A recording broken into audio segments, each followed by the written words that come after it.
आप देख सकते हैं 25 लोगों में से 23-24 लोग यहाँ पे जुड़ चुके हैं। और ये जो स्लाइड आप देख रहे हैं जो शो की जा रही है वो दीपक जायसवाल जी के द्वारा शो की जा रही है। तो ये आप इसमें स्लाइड आप शो कर सकते हैं, या जो भी आप अपने फ़ोन पे बना रखे हैं प्रेजेंट करने के लिए वो यहाँ पे आप शो कर सकते हैं। तो ये अपने फ़ोन के माध्यम से, ये स्क्रीन के माध्यम से यहाँ पे शो की जा रही है।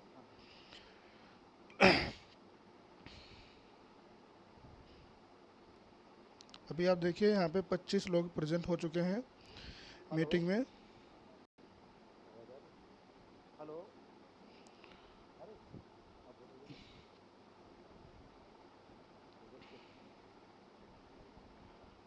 हेलो,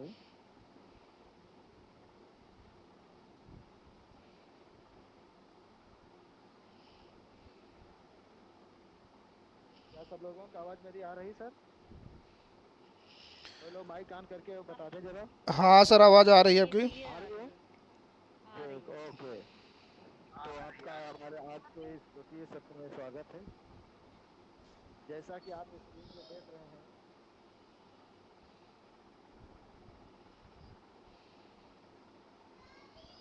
मिशन प्रेरणा, मिशन ट्रेनिंग जुलाई 2020 पूरे उत्तर प्रदेश में आज से प्रशिक्षण चालू किया गया है।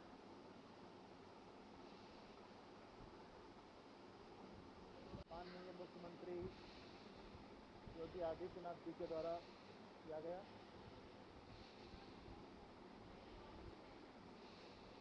इस मिशन प्रेरणा के कुछ लक्ष्य निर्धारित किए गए हैं।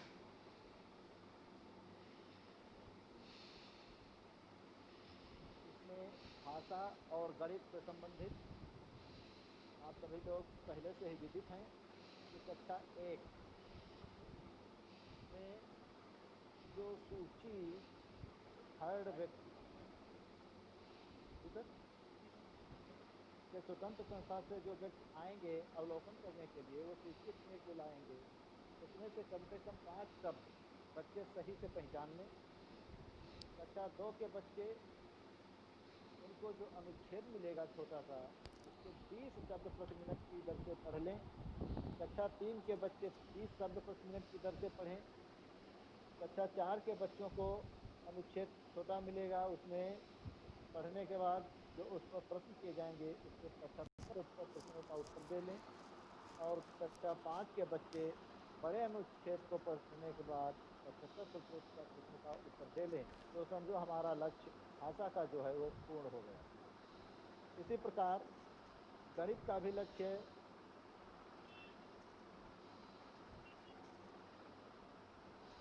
हाँ सर बताएं। हेलो, जी जी बताएं।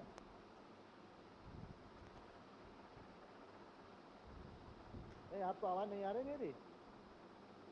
अवलोकन के लिए उनकी सूची से जो संख्याएं दी जाएंगी कक्षा 1 के बच्चों को 5 संख्याएं अवश्य पहचान लें।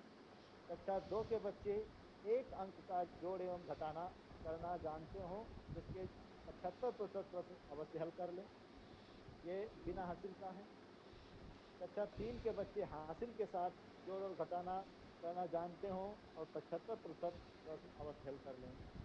कक्षा 4 के बच्चे गुणा के 75% प्रश्नों को हल कर लें और कक्षा 5 के भाग के 75% प्रश्नों को हल कर लें। यहाँ पर थोड़ा ये ध्यान देना है कि जो कक्षा 5 के बच्चों के लिए भाग के 75% प्रश्न लिखे हैं, तो इसका मतलब ये नहीं है कि ये जोड़ घटाना गुणा करना न जाने, क्योंकि ये लक्ष्य हमारे इनसे नीचे के कक्षाओं के हैं, इसलिए इनको इसका भी ज्ञान होना आवश्यक है। इसी प्रकार कक्षा 4 के बच्चों को जोड़ एवं घटाना का ज्ञान होना आवश्यक है। तो हमारे भाषा और गणित में अगर ये लक्ष्य हमारे बच्चे पा जाते हैं, तो समझ लीजिए हमारा मिशन प्रेरणा का जो उद्देश्य है वो पूर्ण हो जाएगा। हमको किसी न किसी तरीके से अपने ब्लॉक को प्रेरक बनाना है। ब्लॉक को प्रेरक बनाने के लिए पहले तो हमको अपने स्कूल को प्रेरक बनाना होगा, और स्कूल प्रेरक बनेगा तभी जो एक एक बच्चा, अर्थात प्रत्येक बच्चा हमारे इन लक्ष्यों को प्राप्त कर। ये लक्ष्य बुनियादी शिक्षा पर आधारित हैं, कक्षा 1 से 5 तक के लिए हैं और भाषा और गणित से संबंधित। अब हम देखते हैं कि जब हमारा स्कूल प्रेरक हो जाएगा तो ब्लॉक प्रेरक बनेगा, और ब्लॉक जब प्रेरक बनेगा तो हम एसडीआई सर के माध्यम से राज्य सरकार के पास नामांकन करेंगे कि मेरा ब्लॉक प्रेरक हो चुका है। तब वहाँ से एक थर्ड पार्टी स्वतंत्र संस्था से इसका मूल्यांकन कराया जाएगा। ये मूल्यांकन होने के बाद अगर हम सही पाए गए तो हमारे ब्लॉक को वो प्रेरक ब्लॉक घोषित कर देंगे। जब हमारा ब्लॉक प्रेरक हो जाएगा तो हमारा जनपद प्रेरक होगा। उसके बाद जब जनपद प्रेरक हो जाएगा तो मंडल, और मंडल के बाद प्रदेश। हमने लक्ष्य को प्राप्त किया है या नहीं, इसका मूल्यांकन थर्ड पार्टी करेगी, जिसके लिए अभी हमने बताया कि हम अपने को खुद को नामांकित करेंगे। थर्ड पार्टी आएगी, पूरे ब्लॉक से रैंडम 20 स्कूलों का चयन करेगी। उन 20 स्कूलों के सभी बच्चों का मूल्यांकन होगा। उस मूल्यांकन में हमारा बच्चा जब हमारे दिए गए प्रेरणा लक्ष्य को प्राप्त कर लिया दिखाई देगा तो हमारे ब्लॉक को प्रेरक ब्लॉक घोषित कर दिया जाएगा। अगर उनमें से एक भी बच्चा हमारी बदकिस्मती से रह गया तो हमारा ब्लॉक प्रेरक ब्लॉक घोषित नहीं होगा।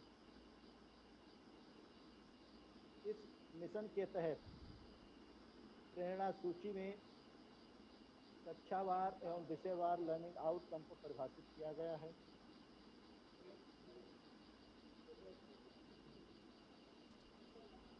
ये आपकी स्क्रीन पर दिखाई दे रहा होगा।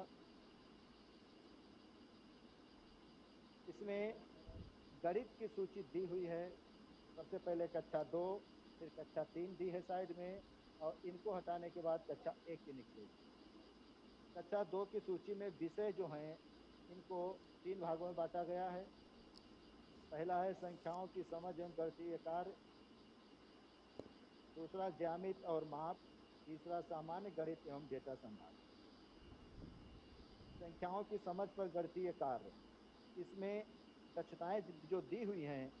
पहली दक्षता कि बच्चा 100 से 999 तक की संख्याओं को पहचान ले, लिख सके एवं उनकी तुलना कर सके और सही क्रम में लगा ले। दूसरी दक्षता है बच्चे 3 अंकों वाली संख्याओं को घटते या बढ़ते हुए क्रम में लगा सके। तीसरी दक्षता 2 अंकों की संख्या को 1 अंक या 2 अंकों की संख्या के साथ ऊपर नीचे लिखकर जोड़ एवं घटा सके। इसमें हासिल के साथ जोड़ना और घटाना भी सीखे, और जिसका उत्तर 99 से अधिक नहीं होना चाहिए। बच्चे 99 तक जोड़े और घटा वाले शब्द प्रश्नों को हल कर लें। संख्याओं के मध्य रिक्त संख्याओं की पूर्ति कर लें। बच्चे 1 से 100 तक की संख्याओं में इकाई दहाई की समझ विकसित कर लें। 1 अंक वाली 2 संख्याओं को गुणा व भाग कर लें, जिसका उत्तर 90 से अधिक न हो। एक बच्चे 1 अंकों की संख्या को 1 अंक की संख्या से गुणा व भाग कर लें। ये हमारा संख्याओं की समझ एवं गणितीय कार्य के अंतर्गत है। इतना उनके अंदर दक्षता आ जानी चाहिए। हमको इसी प्रकार से अपने उद्देश्य को पूर्ण करने के लिए कुछ योजनाएं बनानी होंगी। आगे जो ज्यामिति और माप है, इसके लिए भी हमको कुछ अपनी तरफ से, आप अपने विद्यालय के बच्चों के बौद्धिक स्तर के हिसाब से, कुछ अपने साथियों के सहयोग से ऐसी ऐसी योजनाएं बनाएं कि बच्चों को ये सारी दक्षताएं आ जाएं। ज्यामिति और माप की दक्षता है कि बच्चे सीधी रेखा, गोला, त्रिभुज, चतुर्भुज आदि आकृतियों को बना सकें। बच्चे किसी वस्तु की लंबाई मापने के लिए विभिन्न गैर मानक इकाइयां जैसे कि हाथ या पैर या किसी पट्टी के माध्यम से उपयोग करके उसे नाप सकें। वजन और धारिता मापने के लिए गैर मानक इकाइयों जैसे पत्थर, मोती, गिलास या कटोरा आदि का उपयोग कर सकें। विभिन्न 3D आकारों जैसे घनाकार, बेलनाकार, शंख और गोलाकार को पहचानना और उनके आकार बनाना ये सीख सकें। और तीसरा विषय सामान्य गणित एवं डेटा संधारण। इसमें बच्चे हमारे घंटे, दिन, दिन की अवधि के आधार पर घटनाओं को क्रम में लगा लें और सप्ताह के दिन और वर्ष के महीने को पहचान लें। दृश्य सामग्री में दिए गए चित्रों और संख्याओं के आधार पर सामान्य सूचनाएं इकट्ठा कर लें, नोट कर लें और अनुमान लगा लें। तो ये कक्षा 2 के बच्चों के लिए था। इसी प्रकार कक्षा 3 के बच्चों की दक्षताएं, बच्चे 999 तक की संख्याओं को पहचान सकें, लिख सकें और तुलना कर लें तथा इनको एक क्रम में लगा सकें। बच्चे दी गई संख्याओं में इकाई, दहाई, सैकड़ा और हजार की पहचान कर सकें। 999 तक संख्याओं का निर्माण कर लें, उनको तोड़कर लिख भी लें। बच्चे एक स्थिर अंतराल से पढ़ने या बढ़ने वाले अंकों के पैटर्न को पहचान सकें, उन्हें पूरा कर सकें। स्थिर अंतराल आसान नियमों जैसे कि 1, 2 या 4 के अनुसार बदलना चाहिए। 2 और 3 अंकों की संख्याओं से 2, 5, 10 या 100 के अंतराल पर छोड़कर सीधी गिनती तथा 10 के अंतराल पर छोड़कर उल्टी गिनती कर पाएं। बच्चे सम और विषम संख्याओं को पहचान लें। 3 अंकों की संख्याओं को लंबवत रूप से लिखकर जोड़ और घटा लें, अर्थात ऊपर से नीचे। 3 अंकों की संख्या को 1 अंक की संख्या से गुणा कर लें, भाग कर लें और इसका उत्तर 999 से अधिक नहीं होना चाहिए। गुणा, भाग, जोड़ एवं घटाने से जुड़े शाब्दिक प्रश्न भी हल कर लें। किसी वस्तु के भागों को भिन्न के रूप में प्रदर्शित कर लें और भिन्न संख्या में अंश और हर को बता लें। ये संख्याओं की समझ एवं गणितीय कार्य। और अब है ज्यामिति और माप। बच्चे सपाट या समतल, गोलाकार, आयताकार और वर्गाकार वस्तुओं को पहचान सकते हैं तथा उनकी विशेषताएं बता सकते हैं। बच्चे मानक इकाइयों जैसे मीटर और सेंटीमीटर, किलोग्राम, ग्राम आदि में माप कर सकते हैं। कक्षा 2 में अमानक इकाइयां थी, कक्षा 3 में मानक इकाइयां थी। और इन इकाइयों का उपयोग करके जोड़ना और घटाना भी सीख सकेंगे। बच्चे विभिन्न आकृतियों का परिमाप ज्ञात कर सकें। बच्चे पैसों से संबंधित जोड़ और घटा के सवाल हल कर सकते हैं। उत्तर इसका 999 तक ही रहे। सामान्य गणित एवं डेटा संधारण। बच्चे घड़ी देखकर समय बता लें, सभी आंकड़ों को टैली मार्क्स द्वारा संग्रहित कर लें, चित्र के माध्यम से दर्शा लें और निष्कर्ष निकालें। तो ये दक्षताएं अगर हमारे बच्चे के अंदर आ जाती हैं तो समझिए हमारा लक्ष्य कक्षा 2 और 3 का पूर्ण है। इसी प्रकार कक्षा 1 की दक्षताएं भी हैं। कक्षा 1 की दक्षताएं, इसमें सिर्फ एक ही विषय रखा गया है, संख्याओं की समझ एवं गणितीय कार्य को करना। बच्चों में संख्या से पूर्व अवधारणाओं की समझ होना, जैसे दूर, पास, लंबा, छोटा, पहले, बाद आदि और अलग अलग वस्तुओं को गुणा के आधार पर वर्गीकृत कर लेना। हमारे पास जब बच्चा अपने परिवेश से, घर से निकल कर आता है तो उसके पास ये अवधारणाएं पहले से होती हैं कि वो दूर है हमसे, ये पास है, वो लंबा है, ये छोटा है। इस प्रकार की अवधारणाएं होती हैं और उन्हीं अवधारणाओं के सम्मिलित करते हुए इनको हम आगे ले चलेंगे। बच्चे 1 से 99 तक की संख्याओं को पहचान लें, लिख सकें, उनकी तुलना कर लें और सही क्रम में लगा सकें। बच्चे वस्तुओं का उपयोग करके 1 से 99 तक की संख्याओं को गिन सकें। एक स्थिर अंतराल से घटने या बढ़ने वाले अंकों के पैटर्न को पहचान सकें और उन्हें पूरा कर सकें। स्थिर अंतराल आसान नियमों जैसे 1, 2 या 4 के अनुसार बदलना चाहिए। 1 या 10 के अंतराल पर छोड़कर गिनती करनी चाहिए। तो इस तरीके से हमने देखा कि हर कक्षा के लिए लगभग 14 से 16 लर्निंग आउटकम है। लर्निंग आउटकम के आधार पर त्रैमासिक मूल्यांकन कर किया जाएगा।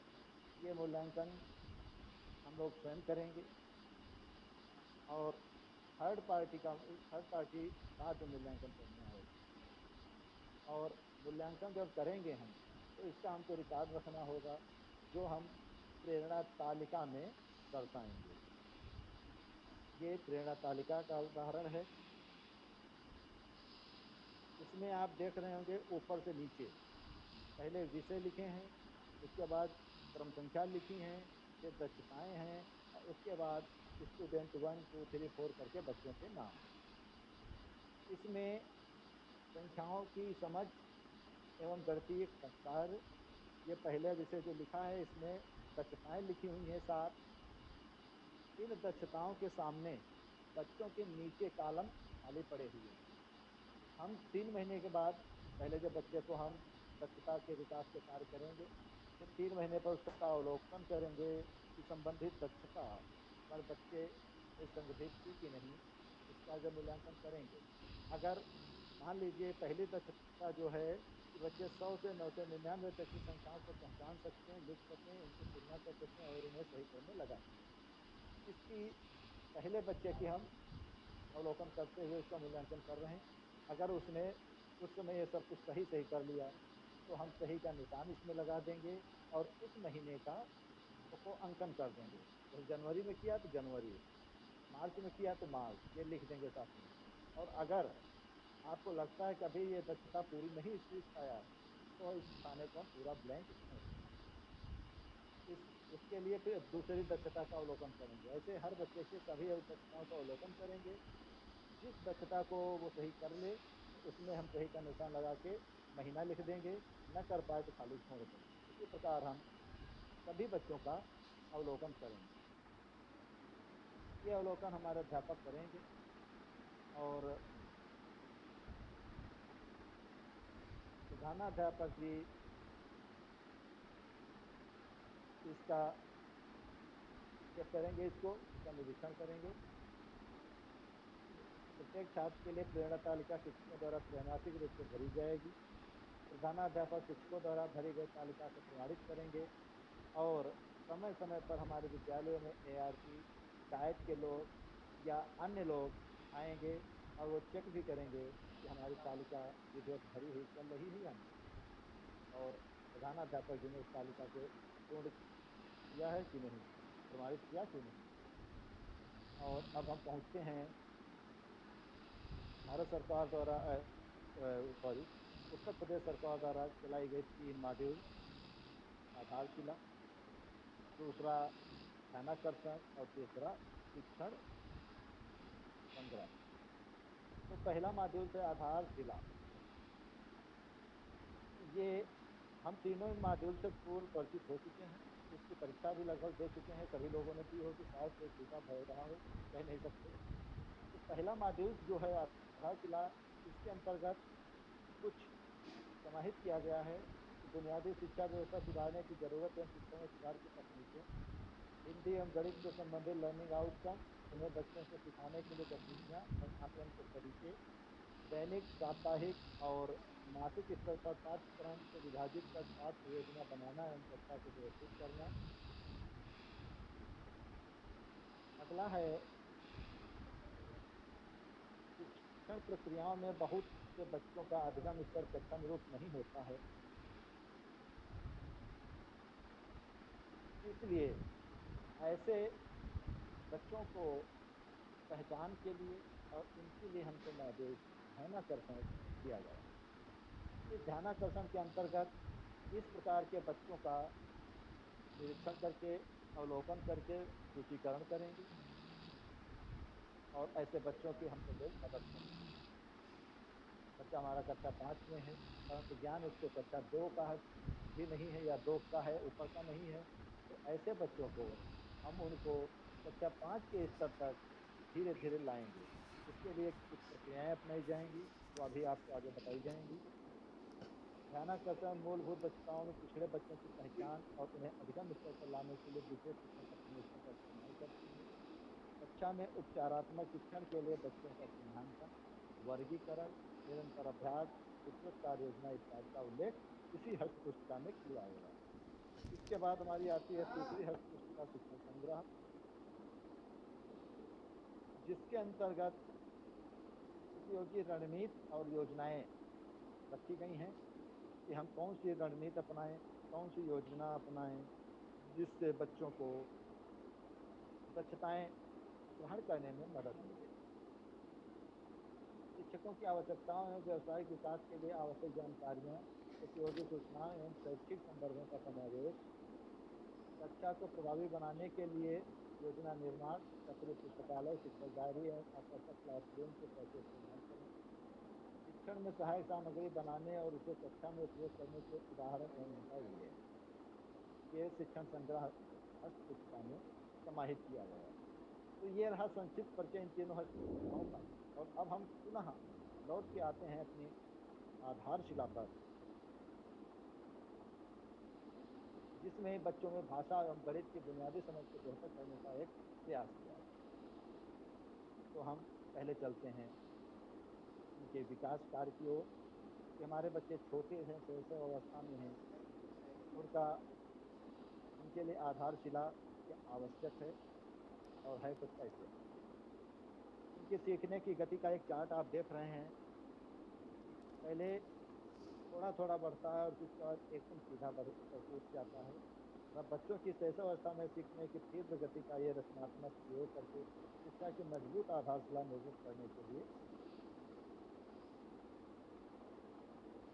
बनाया गया है। और अब हम पहुंचते हैं, हमारा मुख्य उद्देश्य है बच्चों का लर्निंग आउटकम। लर्निंग आउटकम का मतलब क्या है और ये क्यों है।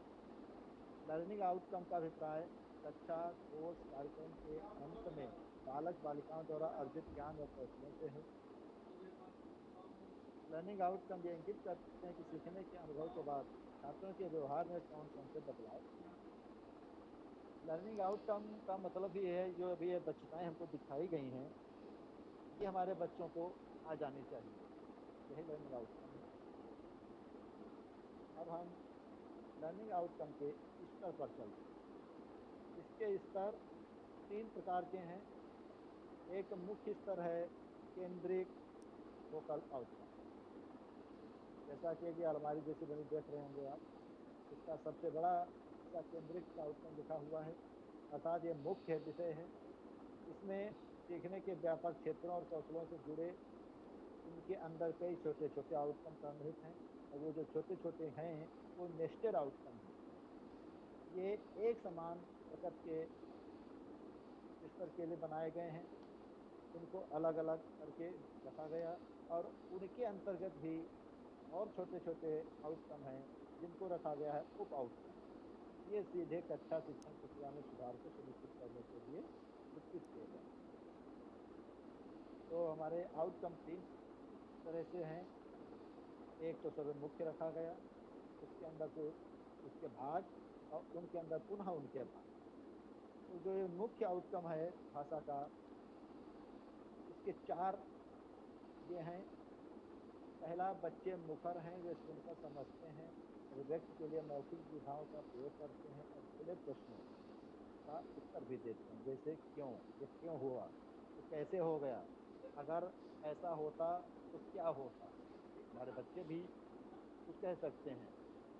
हम कुछ कर रहे हैं, हमने बीज बोया, बीज उगा, बच्चे को बताया हमने बीज बोया था इसलिए उगा है। तो बच्चे बोलते अगर इसको हम जमीन में गाड़ने के बजाय अगर हम ऐसे ऊपर शीशा पर रख देते तो क्या होता। अर्थात बच्चे ये अगर मगर का सवाल कर सकते हैं, और ये अगर सवाल वो करने लगे हैं तो समझ लीजिए बच्चा हमारा मुखर है, वो सुनकर समझता है।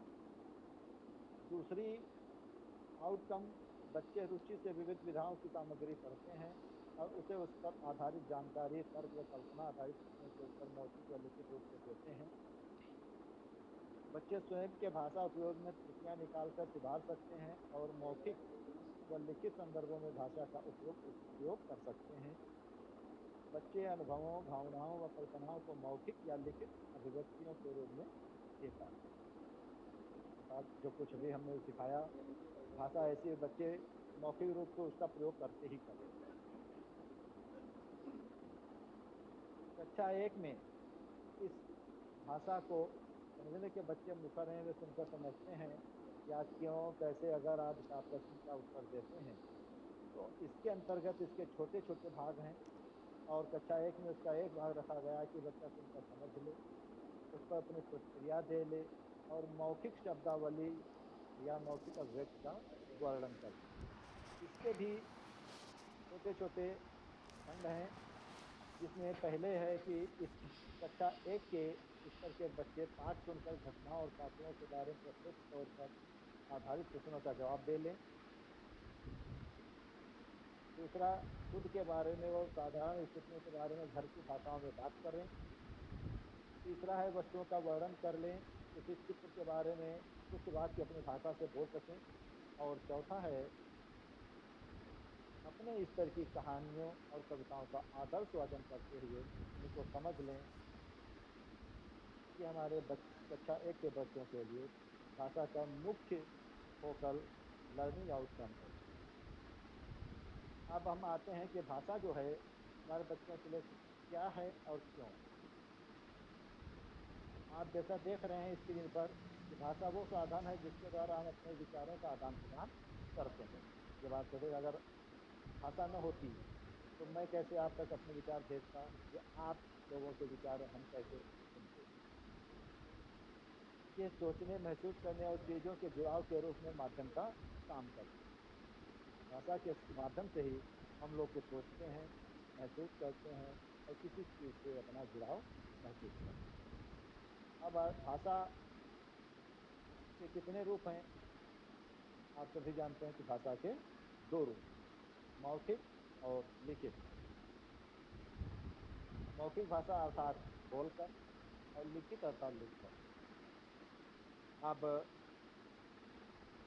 मौखिक में भी दो भाग, लिखित में भी दो भाग।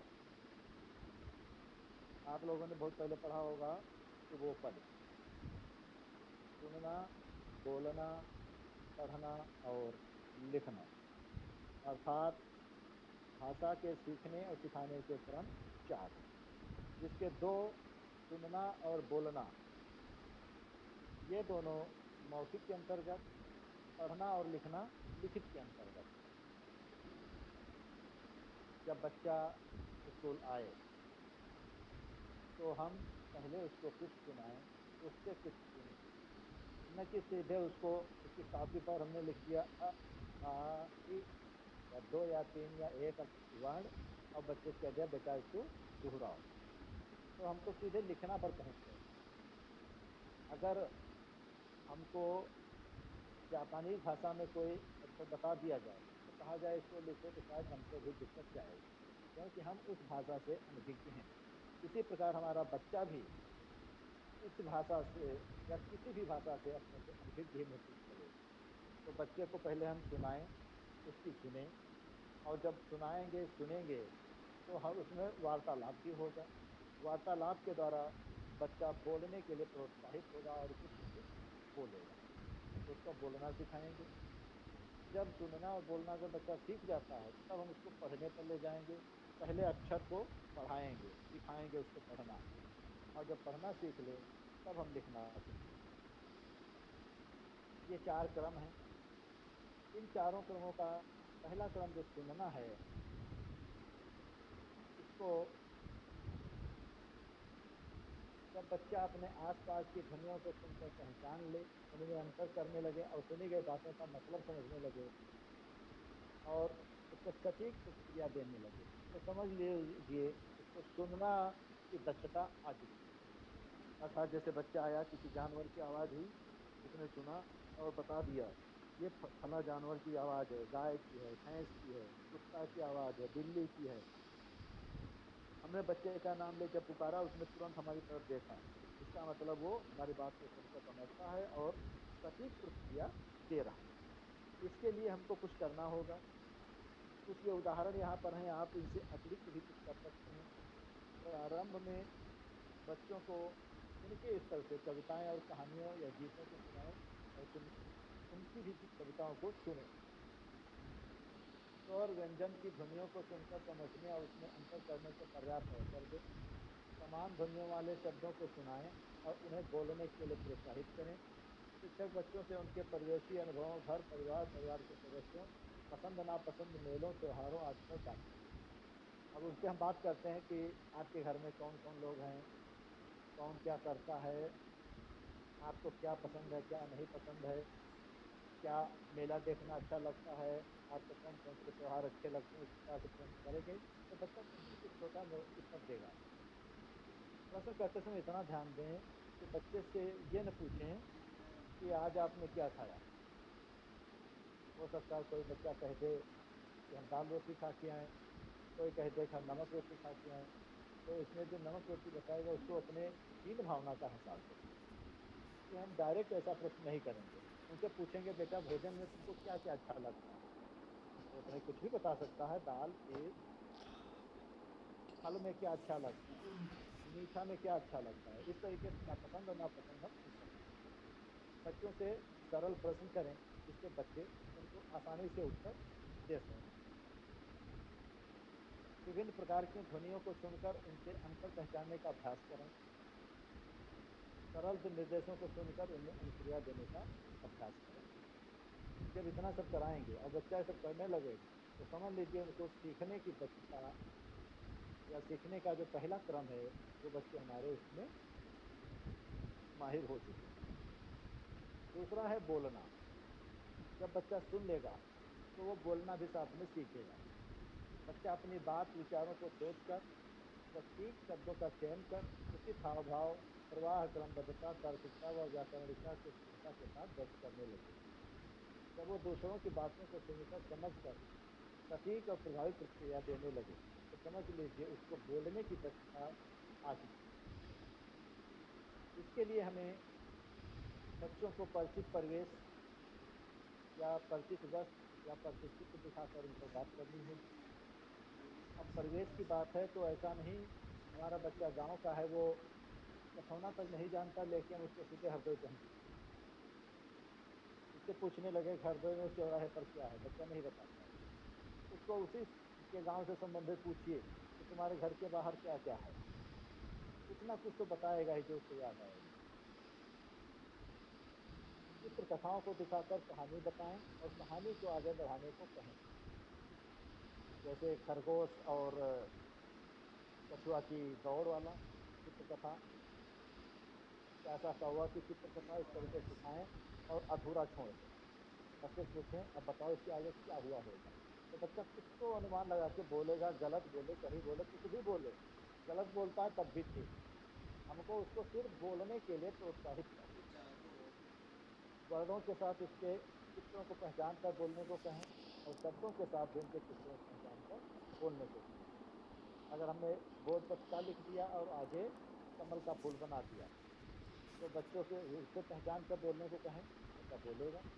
और सीधे पूरा पूरा कमल लिख दिया तब भी बोलेगा। अगर ये सब इतना करना लगा तो समझ लीजिए उसको बोलने की दक्षता आ गई है। अब इसके बाद जो ये दोनों दक्षता हैं, इन दोनों दक्षता की आपको मूल्यांकन भी करना है।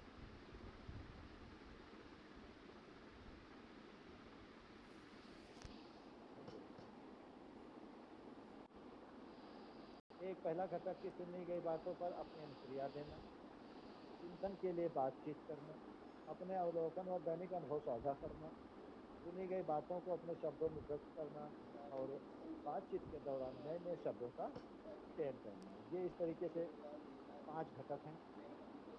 इन घटक के अंतर्गत हम इन इन बच्चों का सुनना और बोलना जो लक्ष्य हमारा है, जो दक्षता है, इसका हम आकलन करेंगे। और आकलन करने के लिए संकेतक हैं कि बच्चा अपने आसपास की ध्वनियों को सुनकर अंतर कर ले और सुनी गई बात पर सटीक अनुक्रिया दे ले तो समझ लीजिए बच्चे को सुनना और बोलना आ गया। लेकिन ये दोनों कर पा रहा है कि नहीं, इसकी पहचान के लिए, इसके आकलन के लिए कुछ संभावित प्रश्न इधर हैं और इनसे अधिक आप बहुत कुछ प्रक्रिया कर सकते हैं। कि बच्चों के सामने हम कुछ ध्वनियाँ करें और उनसे पूछें कि ये किसकी ध्वनि है। हम घंटी की आवाज़ कर दें, बच्चे से छिपाकर ताली बजाएं, मेज थपथपा दें, किसी जानवर की या किसी पक्षी की आवाज़ निकाल के उसे पूछें तो बच्चा उसमें अंतर करेगा और बताएगा कि आपने अभी जो आवाज़ निकाली है कुत्ते की थी, अब जो निकाल रहे हैं ये बिल्ली की है, आपने अभी थाली बजाई थी, अब मेज थपथपाए हैं। तो बच्चा सुनेगा और बोलेगा तो समझ लीजिए वो इस दक्षता में दक्ष हो चुका है। बच्चों को सरल निर्देश दें, खड़े हो जाओ, हाथ उठाओ, छत की ओर देखो, पेन निकालो, इस तरीके से कोई भी प्रश्न करके उसको छोटा सा निर्देश दें, बड़ा बड़ा नहीं। इस तरह के इन दोनों दक्षताओं के बाद तीसरी दक्षता हमारी आती है भाषा सीखने सिखाने के उपक्रम की, पढ़ना। जब बच्चा हमारा बोलने लगेगा तो पढ़ना भी चालू करेगा।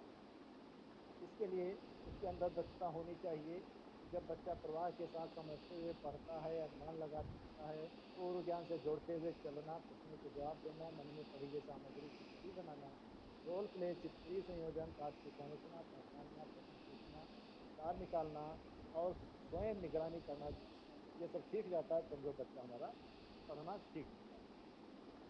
इसके लिए हमको चित्र पठन, मुद्रा, भाव पठन ये कराना होगा। 2 वर्णों से बने अमात्रिक शब्दों और मित्रों को देखकर पहचानना और उनका उच्चारण करना सिखाना होगा। जैसे जल, कल, चल, घर, नल आदि 3 या 4 वर्णों से बने अमात्रिक शब्दों और उनके सूत्रों को पहचान कर उनका उच्चारण कराना होगा। महल, कमल, पनघट, नहर, कटहल आदि। जब अमात्रिक शब्द ये सीख जाएगा 4-4 अक्षरों वाले, तो हम फिर मात्रिक शब्दों को पढ़ना सिखाएंगे।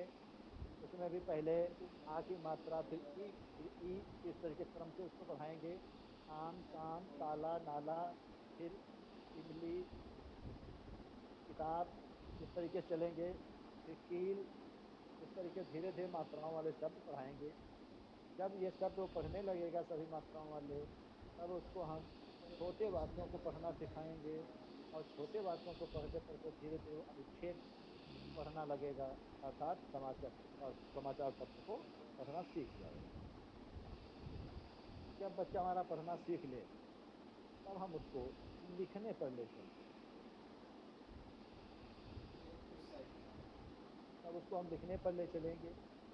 बच्चा बुनियादी लेखन कौशलों यथा अक्षरों की सुंदर सुडौल आकृतियां बना पाएगा, वर्ण व ध्वनि के संबंध बना ले, सही वाक्य की रचना कर ले, विराम चिन्हों का उचित प्रयोग कर ले, चिंतन, क्रमबद्धता, तार्किक तरीके से लिखना सीख जाए, शीर्षक देना सीख जाए, अपने लिखे को प्रवाह और प्रभावपूर्ण ढंग से संपादन कर ले, संशोधन कर ले और सटीक व सुव्यवस्थित तरीके से प्रयोग कर ले, तो समझ लो बच्चे ने लिखना सीख लिया।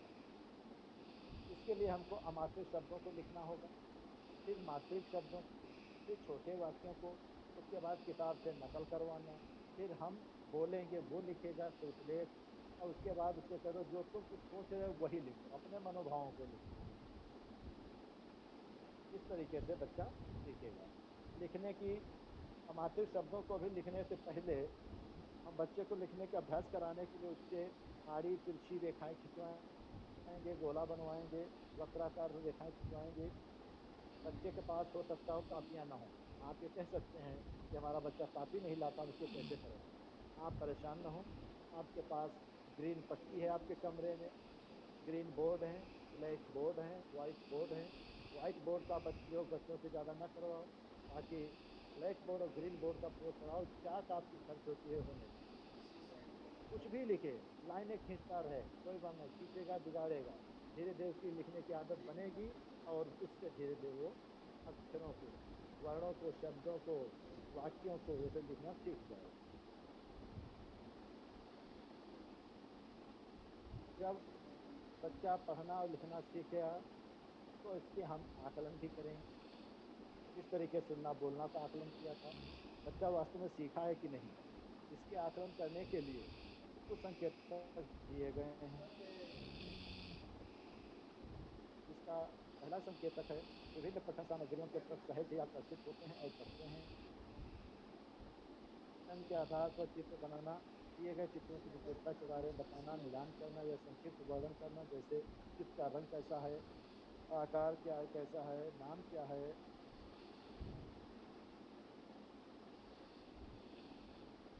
पठी सामग्री के बारे में जानकारी, तर्क आधारित सवालों के जवाब देना, अपने आसपास दिखने वाले साइन बोर्ड, विज्ञापन आदि को पढ़कर समझना, विषयों को समझा पाना, विभिन्न निर्देशों, संकेतों, सूचनाओं आदि को पढ़कर समझना, उसके अनुसार प्रतिक्रिया देना, अवसर अनुकूल लिखित भाषा का प्रयोग करना, ऑडियो विजुअल सामग्री के माध्यम से सुनी और देखी गई सामग्री को अपने शब्दों में पहचानना। अगर बच्चा ये सब कर लेता है, तो समझ लीजिए बच्चा पढ़ना और लिखना सीख चुका है। ये आकलन करने के लिए हमको बच्चों को पाठ्य पुस्तक के चित्र दिखाकर उनके बारे में पूछना होगा, सरल साइन बोर्ड दिखाकर पढ़वाना होगा, जैसे आगे देखा कहीं लिखा हुआ है आगे तीव्र मोड़ है, कृपया धीरे चलें, हॉर्न प्लीज, इस तरीके से ये छोटे छोटे साइन बोर्ड उस पर पढ़वाएं, पाठ पुस्तक से अथवा अन्य कोई चित्र दिखाकर उस पर वाक्य लिखवाएं, पाठ का अंश पढ़वाकर उस पर आधारित प्रश्न पूछें। ये सब हम करेंगे और बच्चा ये सब करने लगा तो समझ लीजिए उसको पढ़ना और लिखना भी आने लगा। जब उसको पढ़ना और लिखना भी आ जाएगा तो समझ लीजिए उसको सीखने की प्रक्रिया सही है। और जैसा कि आप जानते हो इसके 4 चरण ये हमारे क्रम थे सीखने के, सुनना, बोलना, पढ़ना, लिखना, और इसके 4 चरण और हैं, अनुभव, चिंतन, अनुप्रयोग और समेकन। बच्चा कुछ न कुछ अनुभव करेगा, जब अनुभव करेगा तो उसके बारे में कुछ विचार भी करेगा, सोचेगा, चिंतन करेगा, और जब चिंतन करेगा, विचार करेगा तो उसका अनुप्रयोग भी करेगा। उस प्रयोग में भले वो विफल हो जाए, प्रयोग करेगा, प्रयोग में विफल हुआ तब भी और सफल हुआ तब भी वो निष्कर्ष निकालेगा। सफल हुआ समझ जाएगा मैंने अच्छी तरीके से इसको देखा, काम किया तो सफल हो गए। अगर विफल होगा तो उसमें कमियां ढूंढ लेगा कि कहीं पर हमसे कोई कमी हुई है। तो हमारे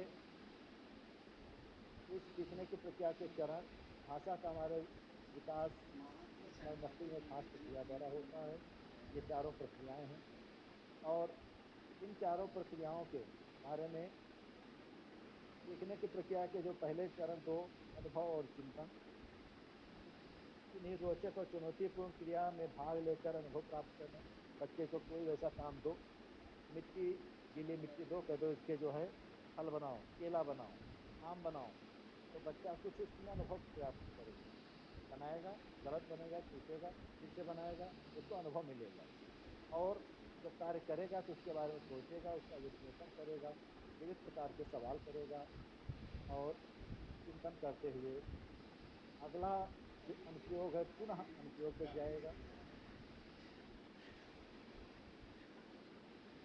स्वयं करेगा, प्रयोग करेगा, अभ्यास करेगा, और जब सब इतना करेगा तो इसका वो कुछ न कुछ निष्कर्ष भी निकालेगा, नतीजा निकालेगा, और उस नतीजा निकालने से सीख जाएगा।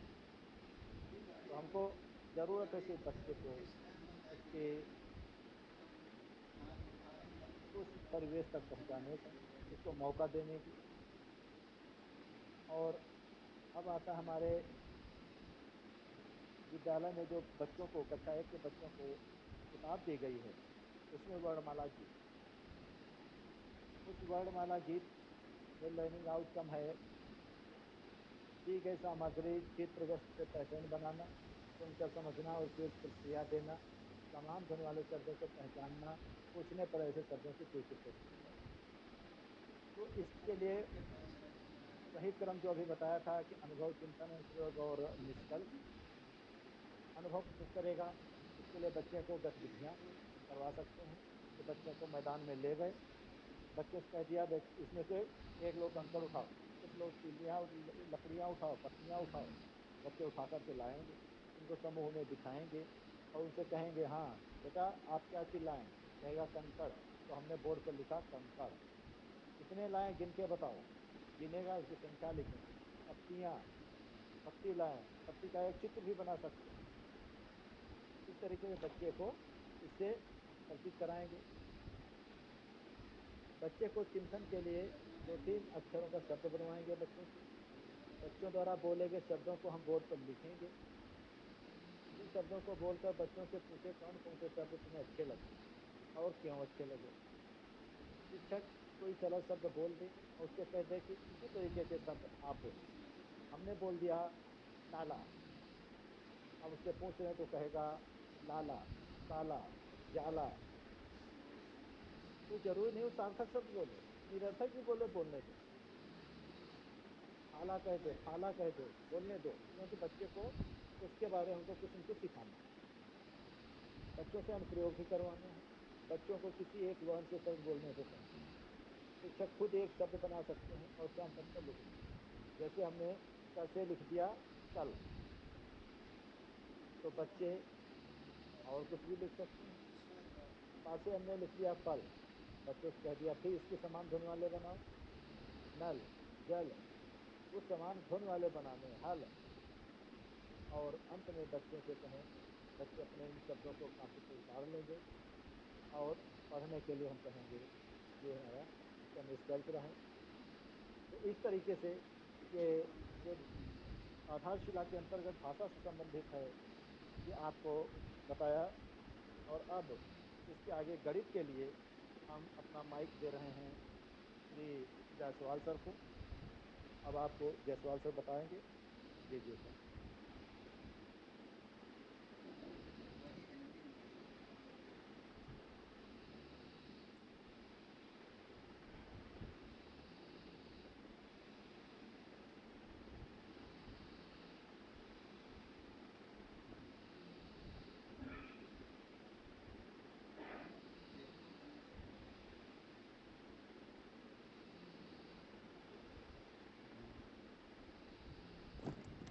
धन्यवाद शैलेंद्र सर।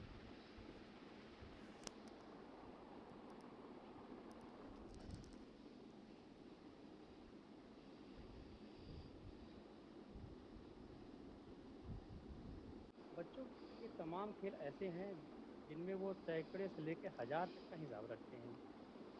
वो अपने खेलों में चीज़ों का बराबर बंटवारा कर लेते हैं, अपनी चीज़ों का हिसाब रखते हैं।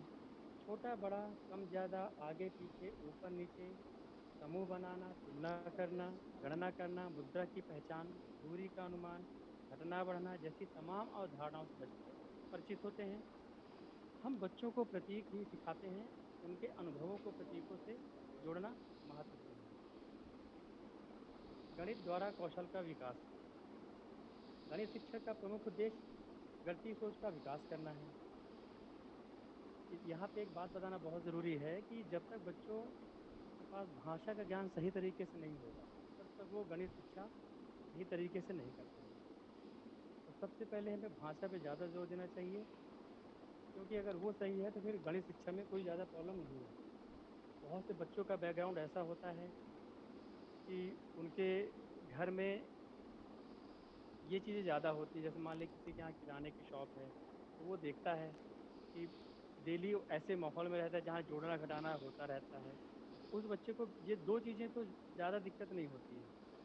इनफॉर्मल वे पे या अनौपचारिक तौर पे वो सब चीज़ जानता है। उसको फॉर्मल वे पे हमको स्कूल में सिखाना है। यह गणितीय सोच हमें अपने जीवन को बेहतर बनाने में मदद करती है और बच्चों में अपने घर की वस्तुओं के रख-रखाव, नियोजन, प्रबंधन आदि जैसे गुणों का विकास करती है। अब इसमें गणित शिक्षण के अध्ययन से अर्जित होने वाले मुख्य कौशल कौन-कौन से हैं? जैसे पहला है क्रमबद्धता, दूसरा है नियमितता, तीसरा तर्क चिंतन, निर्णय लेना, संश्लेषण तथा विश्लेषण, परिणाम प्राप्त करना और उनको प्रस्तुत करना।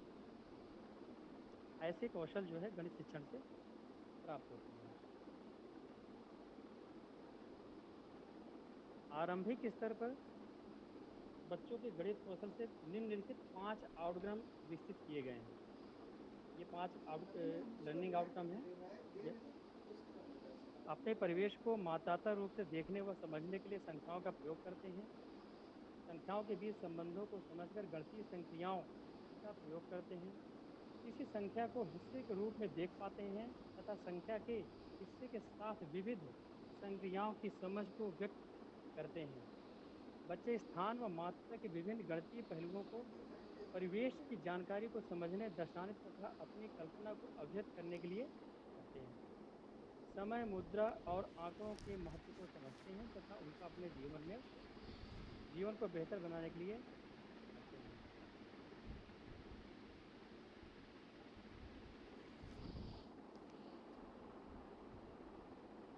गणित शिक्षण में गतिविधियों का काफ़ी महत्व है और बच्चे गतिविधियों के द्वारा